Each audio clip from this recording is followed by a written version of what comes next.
What's up, everybody? Welcome to Couch Dimension, our video game podcast, where we're talking about video games, the video games industry, and video game news from a legal, developer, and player perspective. I am one of your three hosts, the one head of the Cerberus that is the Couch Dimension, TinyBigDude. I am joined by fellow heads, Red and Captain. Red, Captain, how's it going? Happy to be here. I don't know how I feel about being a Cerberus and not a Hydra. Well, if we add... Whenever we get a guest come on, then we can be a Hydra. But for now, we're a Cerberus. We'll graduate to Hydra. Okay. Do you guys think that if one mouth of a Cerberus eats something that like all the others are satisfied, like does only one head get to taste it? Or, you know what I mean? Yeah, I think it's only one head gets to taste it. But everybody gets full because you all share a stomach, yeah, right? For sure. That's like, imagine that's like being on a feeding tube. It's terrible. How do you think they get to decide who gets to eat? Or do you think you just give them 3 bowls of food? If you had a pet Cerberus, how would you decide? 3 bowls of food? I think 3 bowls evenly distributed. Yeah, I think you're right. I think 3 bowls is the only real choice here. That has listener, nothing. Can you tell it was a slow news week? That has nothing to do with video games. Yeah, I just wanted to get that out there because I've been tossing that one around for the last week or so. If a Cerberus wore pants, how would it wear them? And so now we're going to get into the actual show with a hard-hitting piece of news.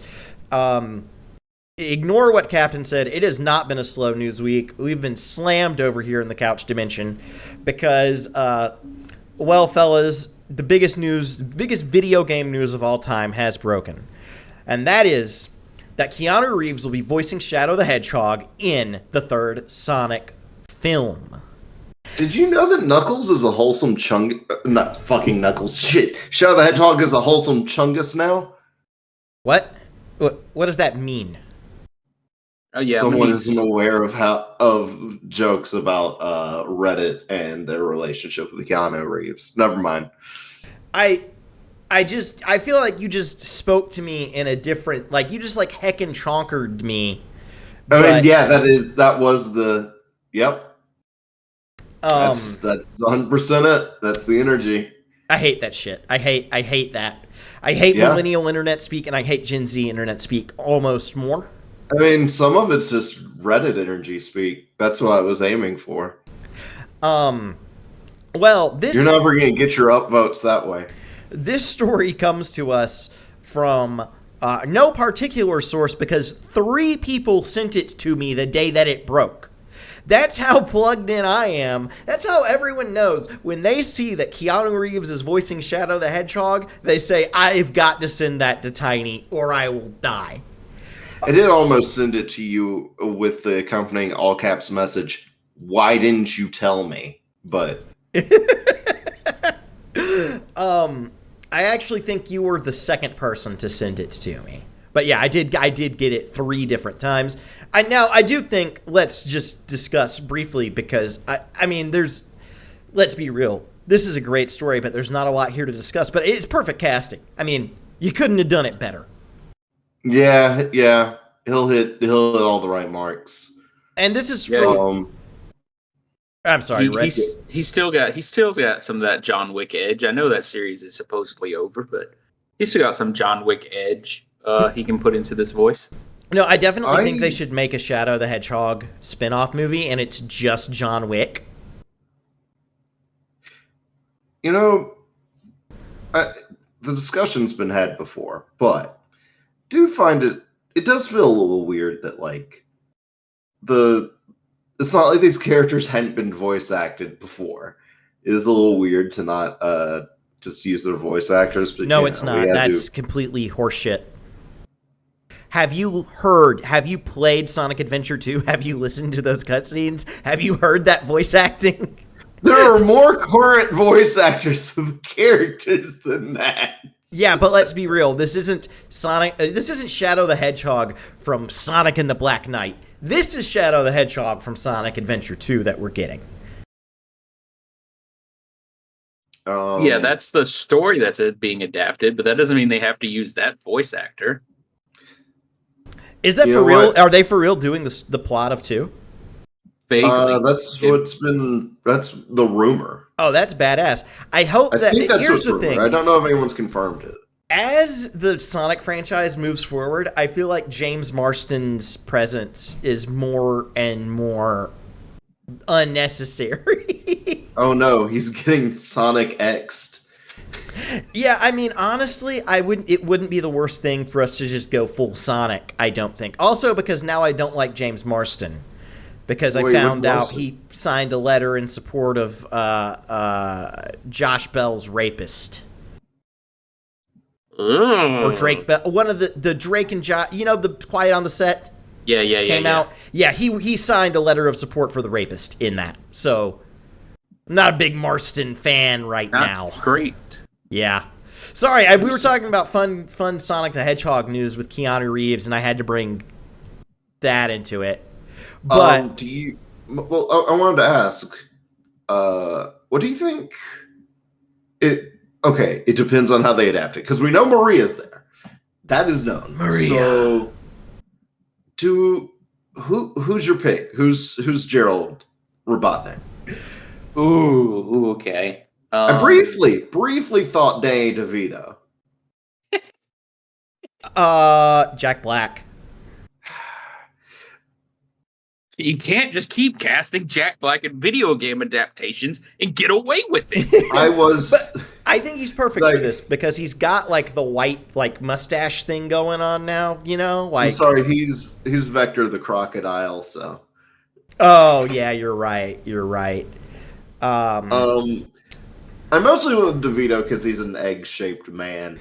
He is an egg, and he'd be great with it. If only in the podcasting space there was some kind of prominent egg-shaped man to fill this role. Henry Zabrowski for Gerald Robotnik, 2024. I do think that they fucked up with Jim Carrey as Eggman. And I do think that Keanu Reeves as Shadow brings it back a little bit. Because Eggman, it was not a Jim Carrey character. The problem with Jim Carrey is that in all of his comedies, Ace Ventura and The Mask are the same guy, right? They're the same guy. And then he brings some weird energy, but I think he's fine as Eggman. I generally enjoyed him as Eggman. Well, the thing is, he's not the character of Eggman, of Dr. Robotnik. He's the character of Jim Carrey. So it's like you took Sonic, and then where Robotnik would go, you just inserted Jim Carrey instead. He's more eccentric than Eggman. He gets a lot of weirder moments, but he just does the same funny voice for all of his characters. And he does. I don't know, I just don't like it. It's like if you would have brought Adam Sandler and he was doing the Billy Madison voice. Which I want to see that. Adam Sandler is Charmy the Bee. I found a Reddit post after a quick Google about who should play Gerald Robotnik. This is a 2-year-old post. Okay, who do they have? This was a poll, and the options were William Dafoe, Christian Lloyd, Ed Harris, J.K. Simmons, and Patrick Stewart. Christopher Lloyd, actually, yeah, that wouldn't be bad. I would like Christopher Lloyd. I think he'd be fine. Look, there are not that many roles for fat men in Hollywood. These are 2 of them. I think you need fat guys in there. I'm not going to settle for anything less. I say this as a fat man, so I'm not, this is 100% serious. I think that if a character is fat in the source material, they better be fat on screen. I want to see it. Meet me at Chris Farley's grave. Hell yeah. Man, Chris Farley would have made such a good Dr. Robotnik. He would, Now I'm thinking about John Candy. John Candy had I don't know. Well, talking about things and people that are dead, sorry. Let's move on to our next story. And that is that there was a significant amount of rumor milling and buzz about Dead Space 2 remake this week, and whether or not it has been killed. So I'll walk you through kind of what happened here. You know, I was kind of halfway on reporting on this because it was very rumor mill-esque. But, you know, I think there is something to talk about here. So according to Jeff Grubb, who's a guy who has a podcast, I don't know who he is. I probably should have looked that up before doing this segment. If I'm just completely shitting the bed here and you guys know that Jeff Grubb is like some major name in video games, please correct me right now. Okay, so he's a guy, and he has a podcast, and he no shade on that at all, obviously, but he reported that Dead Space 2 was shelved because the specific group EA Motive that was working on the Dead Space games, worked on the Dead Space 1 remake, was now moving on to work exclusively on Iron Man and Battlefield. And that Dead Space 2 was in development but got canned because 1 sold so poorly. So then, EA comes out to sort of correct the story. And this is why, guys, listen. If you're listening to the show, never get your news from a video game podcast. Just kidding. We would never lie to you. And you can trust us implicitly with your life, your car keys, and your bank account information. Just go ahead, chat, drop those social security numbers. It's a show of trust. It's like a trust fall. And anyways, back to the story. EA denied these reports, which, you know, Captain, I'm sure you're glad to hear because you love Dead Space. And they denied that the Dead Space 2 remake got canned. And that's wonderful, isn't it?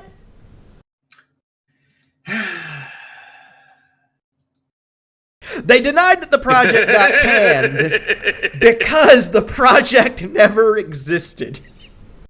They reportedly, according to their statement on the issue, it never got past early discussions about a Dead Space 2 remake.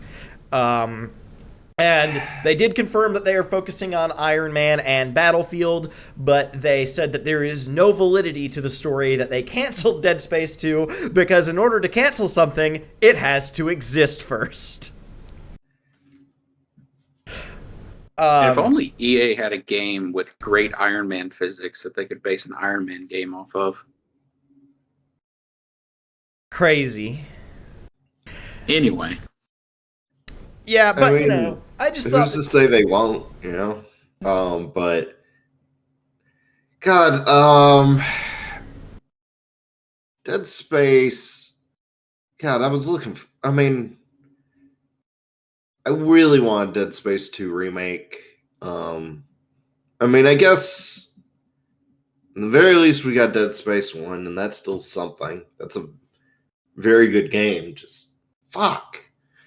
I really want that. Though, well, I don't know. I was looking up recently how they sold. Now, I don't know how the numbers shifted over the years, but it was like, was claiming that Dead Space 1, or from what I saw, sold about 1 million copies. I think Dead Space 2 was like 2 million or something. And I genuinely don't know which one is more highly regarded. Because I was in a discussion about that a while back with a friend, and they were insistent that Dead Space 2 was much more highly regarded than the first game. I have always heard, and I've heard this from you, Captain, but I've heard it from other people as well, and that is that 1 is more highly regarded as like a survival horror game and a game that is scary and spooky, and 2 and 3 are more regarded as games where you shoot things with your friends. No, 2 is 2 is single player. Oh, I apologize then. It does have a multiplayer mode, but it didn't really matter. Yeah, no, Dead Space 2 is the aliens to Dead Space 1's Alien. It's more of an action game. It's still like spooky at times, but it really hinges a lot on jump scares. But it has some really good bits. Like, it's a great game. It's a really good game. It's just I think Dead Space 1 is more of a traditional survival horror game. And I don't know. Both are valid in their own right. And maybe one day we'll get Dead Space 3, but no one's made one. So it's, Well, the IGN article does report that the Dead Space remake was the best-selling game in the US in January of 23, which, is only 1 month out of the year, but hey, that ain't bad. I think that what we're dealing with here is a classic case of the studio doesn't want to make some money, the studio wants to make every money. Money that has ever existed. All of the money, so.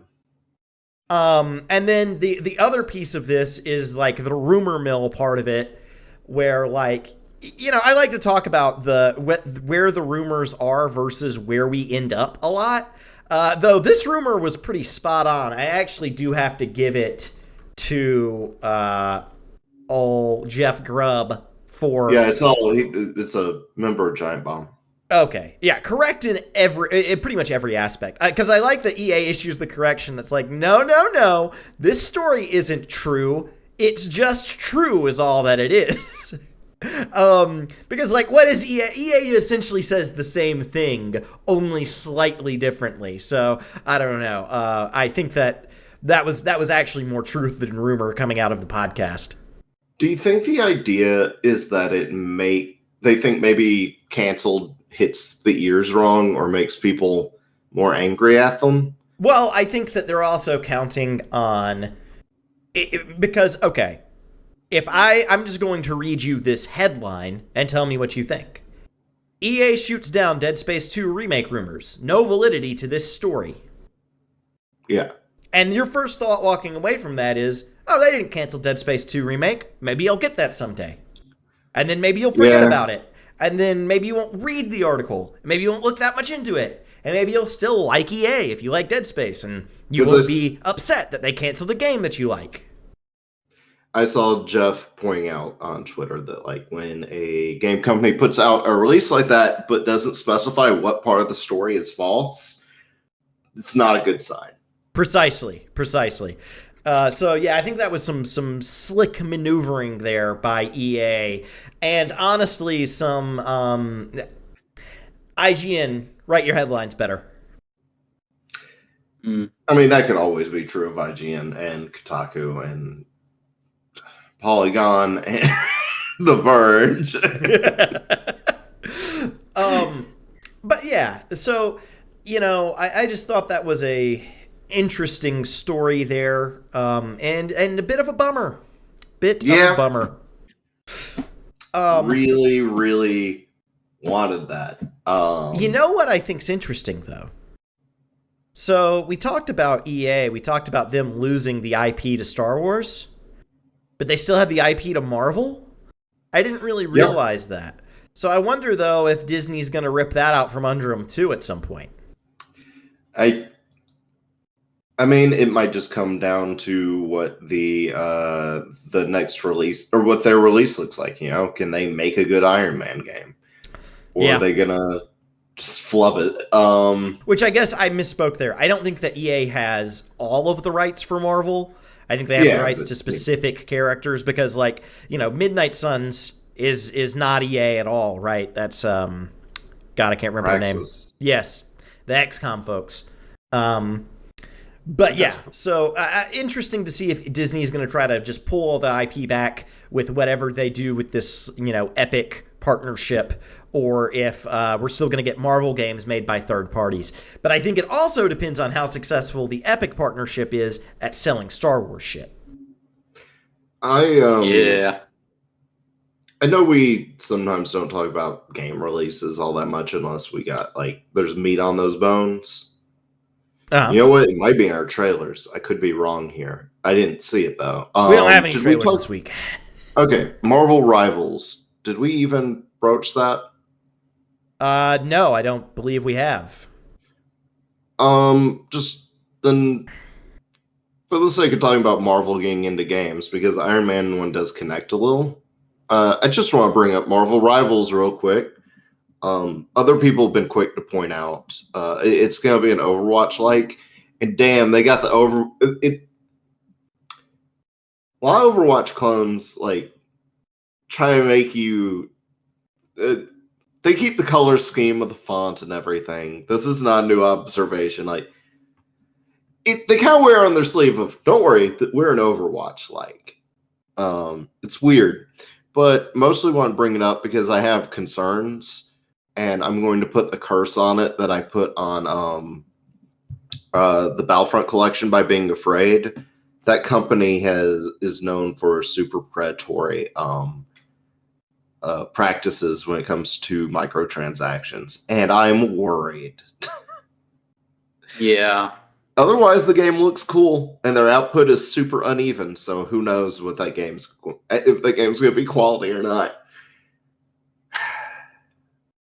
Not a lot to say there. Bigger comment on how Marvel, it's taken them a little while, and maybe they got shy on it because a lot of the movie games were not good. But it seems like they're going back to video games a little bit more. I mean, okay, there have been video games, but like not shooter stuff so much. Like in the last Iron Man game was like what, for the first movie, and it was terrible. And then they kind of just shuffled away from that. Like, you know, you got Ultimate Alliance or like Midnight Suns, but they quit doing like, I guess there's Spider-Man, but even that was relatively recent, all things considered. I don't know. What do you have any thoughts as to like, what would you like to see pop up in this space? If I'm talking about superhero games, I don't know. I don't like superheroes that much. I'm a hater. I haven't kept up with Marvel for like 5 years at least now. Have you played the Insomniac Spider-Man game? No, I really want to though. Okay, Waiting for that one to like go on that sale one on Steam because that shit's awesome. Because I know, yeah, I played a little bit of that on my PS4 back in the day, but I never beat it. Never played too much of it. So, waiting to get my hands on that one again. But I don't know. Yeah, maybe the Iron Man seems cool. Iron Man was always my favorite, so maybe that'll be fun. I wouldn't mind another Hulk Ultimate Destruction. That shit was cool back in the day. It's weird. Having Spider-Man be your favorite superhero and having like just a very big catalog of Spider-Man games, very cool. So I'm doing good. Well then, let's move on. Our next topic comes to us from the former president of Blizzard. As reported through, I think you say this as 80 level, is the publication. 80.lv is the website. Former Blizzard president thinks tipping game creators is a splendid idea. That's the headline. So basically, Mike Ybarra came out and said that he's been thinking about it lately, and he thinks that we should be given the option to tip video game creators on top of the $70 that we already paid for the video game. And that he just wishes that he could give these creators money whenever he plays a particularly enjoyable game. He cites examples like Horizon Zero Dawn, Red Dead Redemption 2, Baldur's Gate 3, and Elden Ring.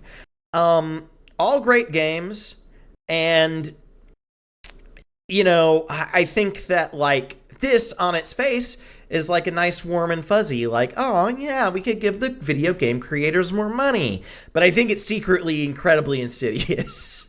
Yeah, no, it's bullshit. Just pay them what they're worth, or like pay them Pay them a higher salary. Fuck off with that shit. It's very much. Yeah.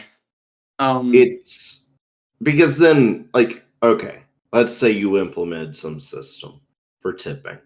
That will immediately be used to pay them less. That would immediately be used. They would immediately skim off the top of the tips.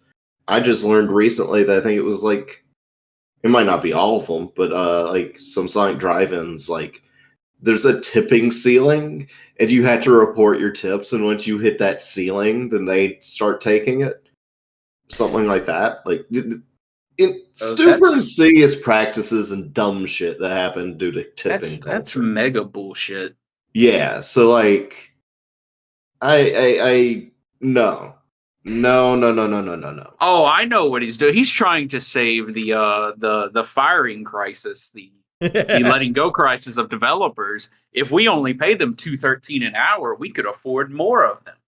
More of them would have a job. We could just tip them. Yep, because that's exactly how it goes, right? And a big actual shout out to the writer of this, Gloria Levine, who is the senior editor of 80 Level, because she mentioned specifically this problem, this slippery slope issue, which is all I could think about reading through the article. And then so it was nice that the author also picked up on it and reported it instead of just, you know, the rosy picture that the former Blizzard president was trying to paint. Because yeah, that's what happens, right? Is like in anything, you introduce a tipping as a mechanism, you use that as an excuse to pay people less money, and then it is incumbent on me, the consumer, to make sure that this person has a livable wage, which is incredibly unfair. That should be the responsibility of their employer.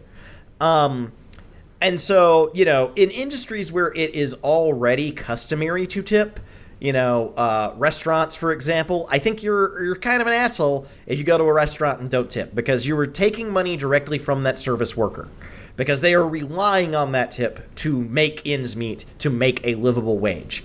And essentially, when you don't tip, you are taking that away from them. However, if someone tries to introduce tipping to an area that doesn't have it previously, don't fucking do it. And in fact, don't buy the product if you can help it, because you don't want that to become the norm. Because what starts as a nice little exercise in gratitude becomes the way that those people live, and we can't have that. Yeah, and I could see something potentially bad about this. You could maybe see a lot of, because one, this wouldn't fly in Europe, but also Europe would probably slowly begin to lose their game developer positions to America, where they can pay them less. Yeah, I mean, I think that's definitely a great way of thinking about it, right? Is that they're gonna go wherever labor is the cheapest, and yeah, there's a lot of if you can pay people less here, they're gonna do that. But yeah, obviously, and I think there's also yeah, go ahead. I was gonna say, I think there's something specifically insidious about this coming from a former president of a game company. And Blizzard, no less. Yeah. Like, this isn't just some employees being like, wouldn't it be cool if I could get tipped? This is one of the main motherfuckers being like, hey guys, this is a great idea. And whenever someone floats something like that from that position, you should be skeptical of it. Yeah, surely Blizzard hasn't gotten in trouble for other humane things before, ethics.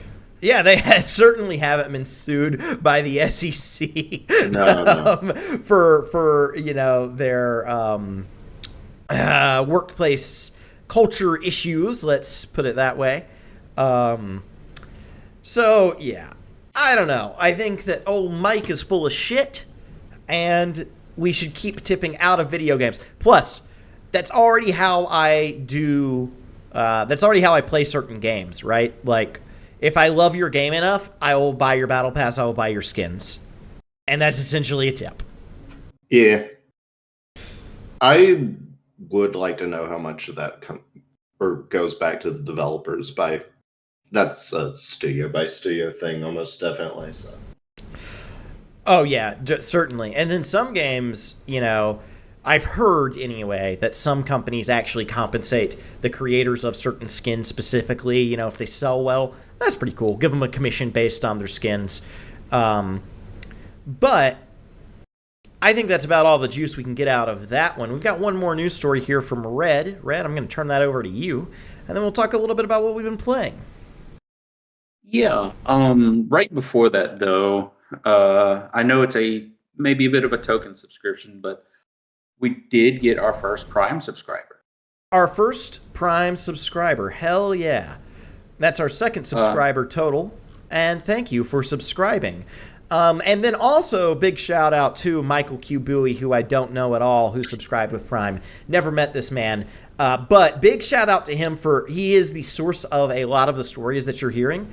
In our Discord, Michael manages our Aaron Sorkin's The Newsroom, and he does a great job of putting stuff on our feed for us to talk about on this podcast. And so I did just want to get a good verbal shout out in here, Michael. You're awesome. And honestly, I do not know what we would do if you were not doing what you're doing. Pounding those digital streets. So back on topic, there's going to be, I'm sure we're all aware of the Elden Ring DLC. Yep. There was also, I saw they announced a figure and they were like, get 19 inches of the Impaler or something, playing on that old Venom one. But there's something maybe slightly interesting else coming out before the DLC. There's going to be an Elden Ring manga, and you'll never guess what it's about. About streaming video games in high school. So wait, so the Elden Ring manga is not about the story of Elden Ring. Is that what you're telling me? Yeah, absolutely, that is what I'm telling you. It's about a guy playing Elden Ring? Yes. So what? Yes. So from my BFF at comicbook.com, Evan Valentine, there's an Elden Ring manga, and his title is just like fucking nail on the head. It's the new Elden Ring manga isn't what you might think. The name of it is Elden Ring Going Forward, There Will Be Our Bond, which is a Japanese ass name if I've ever heard one. But it's going to be about a schoolboy who plays video games, especially PvP, and he streams these video game sessions. But he has a classmate who's struggling with Elden Ring, and he starts helping him play Elden Ring. And his viewer base is like, man, do more PvP. We don't care about this. So it's just like a slice of life manga about Elden Ring. What the fuck? Now, if I'm not mistaken, and I could be, didn't Elden Ring already also have a manga that was fairly unconventional? I don't know because I haven't kept up with Elden Ring manga. I once again could be incorrect. Might be thinking of a different game, but I'm pretty sure there was. Or I think there was a manga for Elden Ring already that was like fairly comedic in tone. And like kind of played up the goofier parts of the game. So if I am remembering correctly, then yeah, it's been weird that they, which I guess I get it. Like if you're to go more straightforward, like you might start running into their inspirations. Also, from what I know of the other FromSoft mangas, not all of those are great. So it sounds like going in different directions is probably for the best. I don't know, though. At that point, just don't make it. Just don't make anything. I don't know. Because if you're like, well, we don't think that we can tell the story of the game appropriately, or we think it's going to be a failure. Okay, cool. Well, then don't do that project. No one's making you make a manga. Why are you making it about someone streaming Elden Ring and the backlash they get from Twitch about it? Which, by the way, I think there's plenty of people on Twitch that would watch Elden Ring Invasion PvP streams. Those exist. You can go watch those. I'm certain of it. Yeah, it's look, weird. you say that. This may be the most touching, heartfelt, tear jerker written piece of media ever. It's honestly a 50-50. Yeah, like I'm gonna get blasted in a few months when this comes out because it's gonna be like a cultural sensation, and then people are just going to clip me talking mad shit about it right now. Then I'm gonna get canceled on Twitter and have no place to call home. Okay, glad to see Michael Q. Bowie also backing up that does appear that the current one is a comedy. Wild. Which is I mean that's better. Like, I mean, if anything, you could the game's not really the FromSoft games aren't really known for being the most straightforward stories.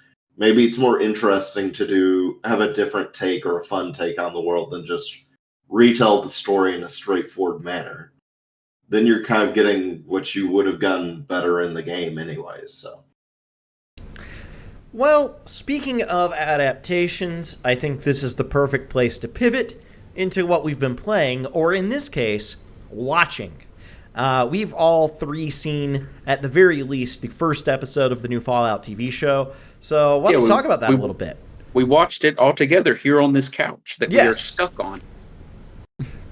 And then these guys fell asleep, and I watched episode 3. And Red watched episode 2, and Captain fell asleep immediately. So, yeah, we're going to give a spoiler-free discussion of this, so don't worry if you haven't seen the show. We are not going to talk about any major plot beats, though, you know, I think there is something to be said about dog meat showing up and eating a big plate of spaghetti. It's weird that they opened on that. It's kind of strange because I thought they would definitely hold that for the finale. But yeah, like, very first scene. You think the first scene would be like a wasteland or a nuclear bomb or something? No, it's just dog meat eating a big plate of spaghetti with zero context. But yeah, what are y'all's thoughts on the show so far? You know, I personally have really loved it. Yeah, it's fucking Fallout, man. So yeah, so like as somebody who hasn't played as much Fallout as the two of you, I'd like to maybe get into some of my thoughts out of the way first, before y'all have maybe more informed opinions. My impression is that, like, because it's a Bethesda game, Fallout's especially, well, I say that 3 and New Vegas and 4, the lore is there, but a lot of it is like you got to kind of find it. So I'm like, the game is interesting, but like you have to find the interesting stuff. But there's like a very more straightforward story. I am happy with that. The show is just almost story first. Yeah, and which of course it's a TV show, but like I'm happy that it's more about, like, we're not relying on as many old actors, old parts of the games to get this going. Yeah. Red, I gotta ask, how far did you get through 3? Because if I recall, you saw footage of 4 on my TV a few months back and said, there's nothing about this experience that looks appealing to me in any way at all. There wasn't. The gameplay did not look fun. But this is a show. This isn't a game. But I bring it up to say, I don't know that the interesting parts of the world were all that hidden in 3. Well, I actually and that's what I was asking, how far you got into it. I want to actually jump to Red's defense here, because everyone knows the worst part about Fallout is the main story. Like, the worst part of 3 and 4 is the main story. New Vegas is different, but that was also created by Obsidian. That's a whole situation maybe we'll do a show on one day, because that was very interesting. I also read a story completely anecdotally on Twitter earlier about Obsidian doing something really shitty. This is totally off track, but I just wanted to throw this out here because I think you guys will think it's like hilarious and terrible. Apparently, when they were working on one of their games, the QA testers when they finished the game, they were like, "Oh, join us in the parking lot for a party to celebrate the finishing of the game." And all the QA testers met outside, and they fired them all and took their keys. There was no party. That is so shitty. Yeah. But given that incredibly shitty story, Obsidian does make pretty good games. They made Fallout New Vegas, which is why the story of it is much better than the story of 3 and 4. But the story is always the worst part. And I don't really feel bad for them over how Microsoft did them. But the story is of the show is not the story of any of the previous games. It takes maybe some elements, borrows some things here or there, but it's its own unique thing, and that's what it needed to be, in my opinion, because those stories are so weak. Now, to Red's point about the good stuff of Fallout is buried in there, there are amazing quests in Fallout. There are good stories buried within Fallout. You just have to push past some really mediocre stuff to get to them. But hear me out. I'm simply arguing, look, the main quest itself in 3, it's uneven. However, the individual quests that make up that campaign are very interesting. It's a weird thing of the whole not really matching the individual parts.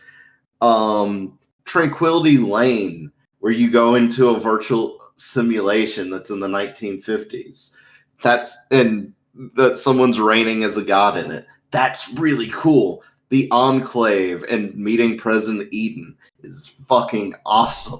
Meeting the Brotherhood of Steel, and they're not maybe the best representation of the Brotherhood of Steel in the other games, but they're still fucking cool. Like, I'd argue the main quest, the actual point of what you're doing, like Project Purity is fine and whatever, but all those sections are genuinely fascinating. And like sending you down to the vault and meeting, it's been years, Fox, shit like that. Like, and that's all main campaign. That's all main storyline.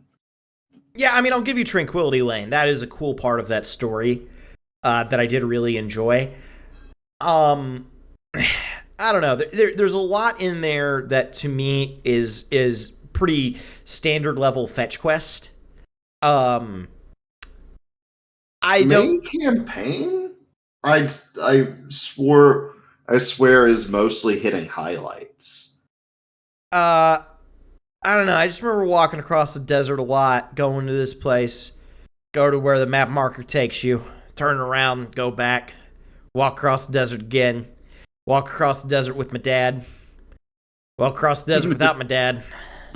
And that was the experience of 3. I mean, don't get me wrong. I loved Fallout 3 when I played it. I just now feel that I've evolved as a person, and I can recognize that New Vegas is better by a lot. Yeah, but that's not really... I mean, I'm not disagreeing with that. I'm just saying, like, I'd argue that the Fallout's always had... Like, it's always had interesting parts of it that wore on its sleeves. I don't really think it's necessarily new. However, I will say that there is some cool deep lore, but I don't think you need the deep lore to have a really great time in that world. Like, now, I could be wrong. I'm guessing the show isn't going to get into the Eldritch shit, which is getting more and more prominent in the games. It's really interesting. But, like, as far as, like, just weird post-apocalyptic shit, like, I think that's always had it on... They try to keep Critical Path fairly... Like, you're gonna hit a lot of the high points. Yeah, and there are some good ones in there. I will give you that. But I also think that the Brotherhood of Steel in that is fundamentally less interesting than the Brotherhood of Steel should be, which I will say, I think the show is doing a great job with the Brotherhood of Steel. They're doing really fantastic with that faction. Because, like, the Brotherhood of Steel should be a more... ambiguous faction than they are in 3. In 3, they are straight up just, these are the good guys. I mean, yeah. That how to put it? Like, I'm not disagreeing that there aren't. We're way off track. We're talking about merits of 3. I mean, I think it's a fine discussion to have because it ties into the show. I think that Fallout 3 is most people's point of contact with the Fallout series, to be honest. And for what it's worth, there's some shared DNA happening outside just the thematically shared DNA, let's say. If that makes any sense. But I do think that I don't know. I do you guys think that more people have played Fallout 3 or Fallout 4? Man, I didn't own any of them until yesterday when they all went on sale. So I don't have an answer for you. For me, I think just from what I've encountered, and I might be totally wrong, but I feel like Fallout 3 is everybody's point of contact with the series. But maybe chat saying 4, so perhaps so. 4 is an interesting one for me, just because, like, I hate to say it's like, I believe it's been over 10 years now, which fucks me up.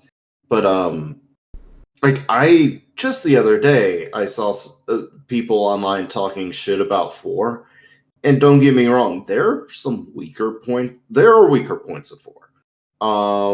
Specifically that dialogue system, and the main quest has some stupid parts of it, but like, I still think it's a really fun game, and I've seen a lot of people in the Fallout community start to come around to that, and so it feels weird sometimes when I see like people dunking on it like it's the most shit game ever. It's kind of more of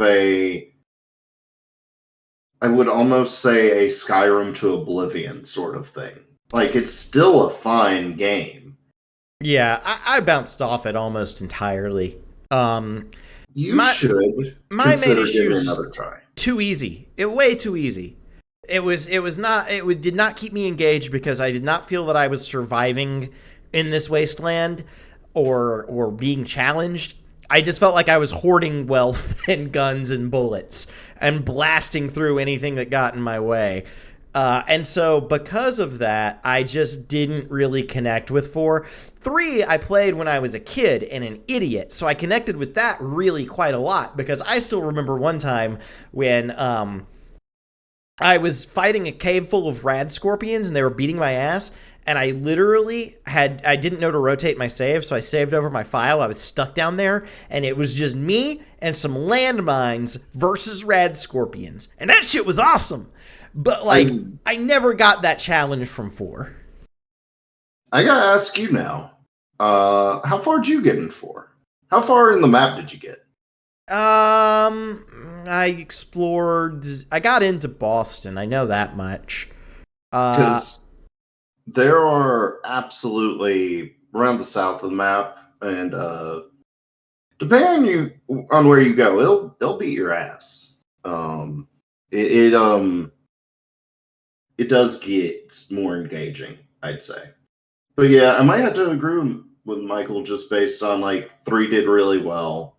New Vegas built up a pretty good reputation at post-release. I'm sure I could look it up. But for sake of not dragging us down into the fact-checking minds, yeah, I'd say just based on like hype and everything, 4 probably did sell the best out of all. Fair enough. I forget that there's a whole generation of gamers after us. You know what I mean? And there's more of them because like video games have only become more popular. So like there's I'm sure that is true that there's probably a lot of people that Fallout 4 was their first Fallout game. I know a lot of people. Like, I know I have been able to see from Steam that Michael Q Bowie has been playing Fallout 3 quite a bit, and I can't tell. Okay, I know it's the show. I know you're doing it because of the show, but I'm sure a lot of people are going to New Vegas. as well. I would actually suggest maybe giving 4 a try. Not for the main story, but for the world and some of the other stories being told in it. I do think, though, this is the important thing. If you are a Fallout fan of any stripe, you have heard 3 very different opinions on Fallout on this podcast, right? You have heard Red say, I never cared for any of them and I've never played a Fallout game. You have heard me say, I like some of the Fallout games. And you've heard Captain say, I like all of the Fallout games. And all 3 of us agree that this show is good. Yeah, show's fucking good. So, like, if you check out the show because, you know, I mean, I think, like I said, you saw a broad spectrum of opinions, and all 3 of us think the show's really good. I can't wait for the episode where they force them to do virtual puzzles using building mechanics for the entire episode. Sorry. You know how I just said you should go play Fallout 4? And I mean it. You should give that world another try. It has the best, like, shooting mechanics of all of them. It is the most fun as a shooter. However, it also has the oh really, Michael? He's playing the game instead of watching. I will say that Far Harbor, which otherwise is a good expansion for 4, has one of the worst puzzle segments that I've ever played, just because it's very slow and kind of boring. Well, and you're kind of locked in to do it.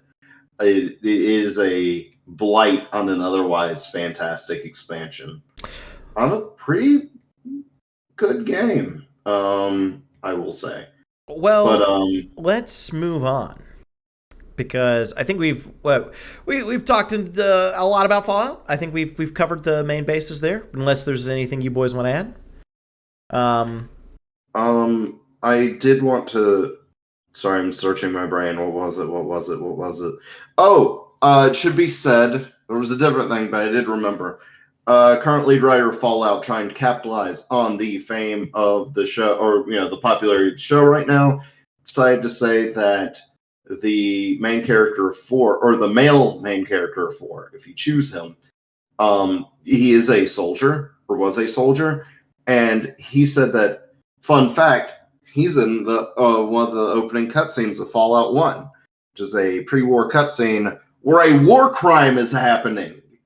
And it seems like he just didn't know, or didn't get the implication of, like, you're making him a war criminal. It's weird. He has since backed off it, saying it was just fan or headcanon or something, but, like, because he didn't want to fully back down and say, hey, I was talking shit. But it's dumb. That was a dumb thing to do. Yeah, that's wild. It's had the Fallout between that and a thing that Bethesda has to reassure fans did not decanonize New Vegas. Yeah, it's stupid, man. Fans decanonizing New Vegas? What? No, there was a lot. There's a thing in the show, a detail in the show. Okay. Some people were worried would decanonize New Vegas, but no. Cool. Well, in that case, I would like to move into what I've been playing. I've been playing, perfectly legally, Legend of Zelda Wind Waker HD Remake on my PC. How cool. When that PC release come out? At a perfectly legal time and place. Oh, you ripped your own ROM, right? Yeah, I actually I mounted a Wii U inside of my PC case. And so, and then I worked it to where they all work together. Don't worry about it. But I've been playing Wind Waker again, and I haven't played it since I was a kid, really. So it has been a really fun experience. That is such a good game, guys. It is such a good game. And I didn't realize, if you've been playing Breath of the Wild, let's say you've played Breath of the Wild, you've never played any other Zelda in your life, I would highly recommend going and playing Wind Waker, because there are a lot of elements taken directly from Wind Waker for the Breath of the Wild games. In fact, I kind of feel like it more heavily inspires them than any previous Zelda. You get a Korok leaf that you use as a glider in that is very similar to the glider from Breath of the Wild. The Korok design is actually taken directly from Wind Waker. It's my first experience, and Captain, you're more Zelda lore-y than I am. Yeah. I think it's the first example of the Rito. Is that true? Yeah. Yeah, so there's just all this cool stuff, and the way it's open world too, like, is very reminiscent of Breath of the Wild. So I don't know, I've just been really enjoying it, and I didn't realize how much DNA from it is really impacting the franchise now. But Captain, you were going to say something. What was that? So Breath of the Wild's interesting. I will say that it gets weird because Breath of the Wild's kind of pulling from everything. I was going to say, for one, you should give Skyward Sword a try because I don't believe you've ever played it. I haven't. And you would also see a lot of very interesting... you can see how that was a proto version of a lot in Breath of the Wild. That's where the stamina meter is introduced. Oh, really? Also has glider stuff. I'd actually argue a lot of the Sky Islands and Tears of the Kingdom are just taken from that, unless you want to go back further and say maybe an area in Twilight Princess. But I think all the Zeldas have been fairly open world. I know one of the things that interested me is they tried to... One of the most interesting inspirations for Breath of the Wild, from the developers at least, they said, was the original Zelda for the NES. It sounded like they were trying to make the game they would have wanted to make then, but this did not even have close to the technology.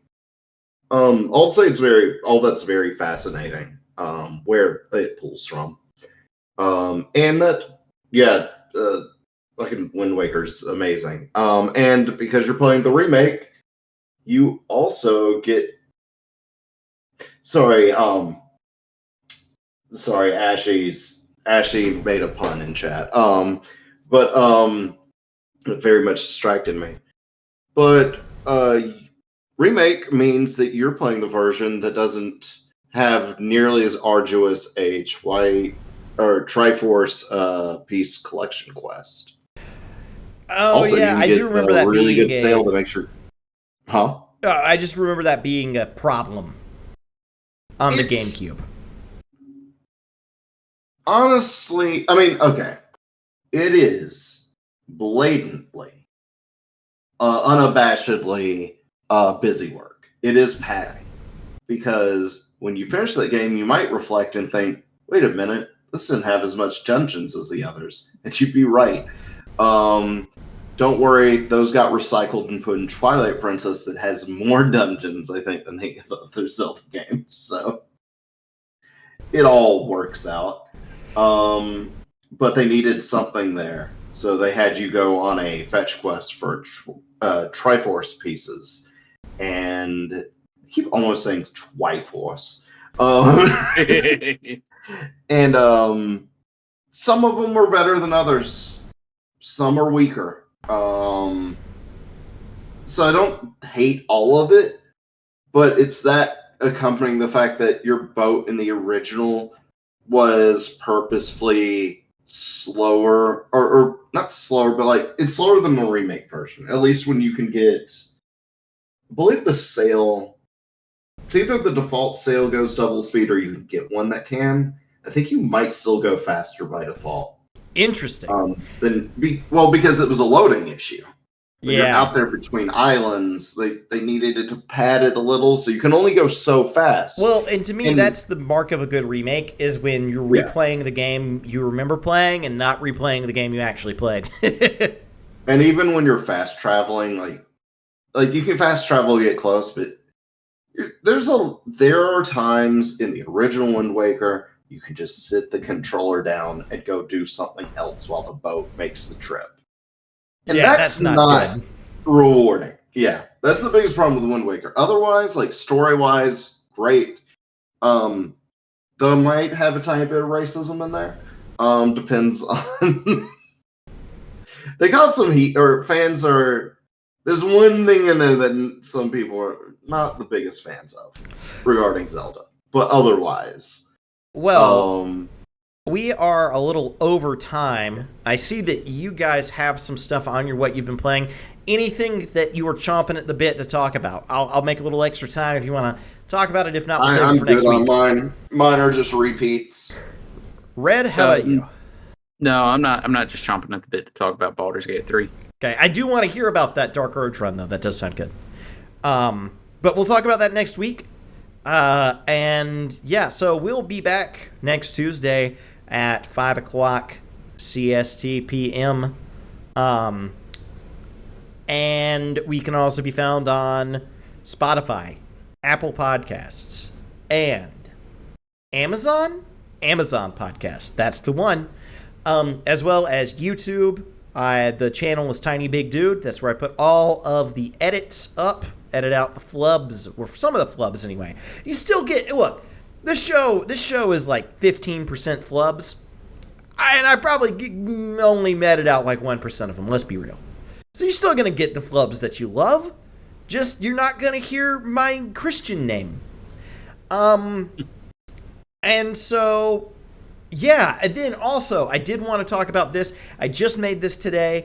So with our 10th episode coming up, one, I want to thank everybody who's been listening to the show. Thank you so much. It means the world to us. We're trying to, figure this show out and really make it a good listening experience. So, coming up on the 10th episode, I think we have figured out how to make a show from a technical and logistics standpoint. I mean, do you guys think we've technically made a show for 9 episodes now? Next week will be the 10th. That's pretty impressive, right? Give yourself a pat on the back. But we're looking to improve. And so we want to hear from you if you've got feedback for us, something you just can't fucking stand about the show, or something you absolutely love, or just a new idea that you think we should try. You can send all of those ideas to thecouchdimension@gmail.com. Don't forget the. It's there because couchdimension@gmail.com was already taken by some fucking asshole. Probably a wizard if I had to guess. And so, yeah, send those suggestions there. We'll be looking at them. We'll be assessing that. And we appreciate all of you. And, Red, why are we here? We are trapped here by a wizard. Have a good week, everyone.